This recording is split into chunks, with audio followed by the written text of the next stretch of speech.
د ملت فکر جوړونه او ملت صحیح تګلاره ملت د افراط او تفریط نه ساتل او داسې یو حرکت کول چې الله پر راضي کیږي او الله را سره راضي کیږي او الله پاک منصرت کوي، دغسې تګلاره خپل ملت ته ورښودل دا زموږ ستاسې مسؤلیت دی.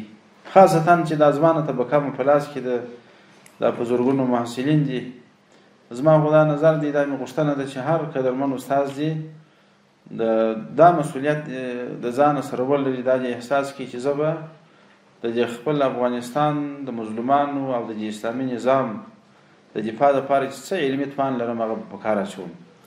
غوښتنه ستاسې څخه بل شي غوښتنه نه ده، خدای مه کړه چې یا سنګر دی یا تکلیف دی، ځکه هغه خو د ځوانانو کار دی، ځوانان ورته متوجه دي. الله دې هغسې وخت نه راولي چې موږ به دې ته مجبوره کېږو. که مجبوره شو بیا به د عزم هم لرو چې د خپل دین و اسلام و قرآن دفاع به کوو.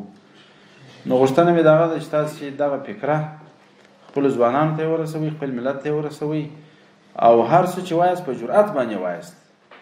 دا غیرتمند نظام دی، په دې نظام کې بزدلي نشته، په دې نظام کې کمزوري نشته.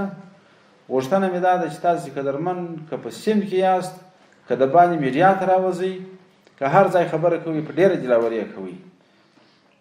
دا دلاوري په دې ولس کې دلاوري پیدا کوي، دا دلاوري په دې مجاهد کې دلاوري پیدا کوي.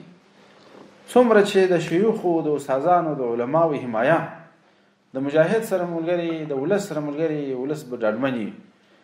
نو زموږ ستاسې نننی مسؤلیت دا دی قدرمنو چې خپل د نظام، ځکه اسلامي نظام دی، اسلامي نظام به ځکه ورته وایي چې کم د شریعت مقاصد دي هغه ټول په دې نظام سره محفوظ دي.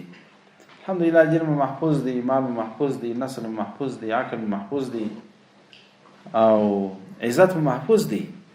نو دغسې نظام خو ضرور دا ده چې د عقل تقاضا هم ده چې باید حمایه وو. او دا نظام د شخص نه دی، دا نظام د دې ملت دی، دا نظام د دې ستاسې علماو دی. غوښتنه مې دا ده چې په دغه حواله باندې هر څه چې وایاست په جدیت باندې وایاست، په ښه استدلال باندې وایاست، ورکړئ تلقین ورکړئ، مسلمانانو ته تلقین ورکړئ، ځوانانو ته تلقین ورکړئ او دا ستاسې دغه روحیه به دښمن په هغه ځای کې ضعیفه کوي انشاءالله.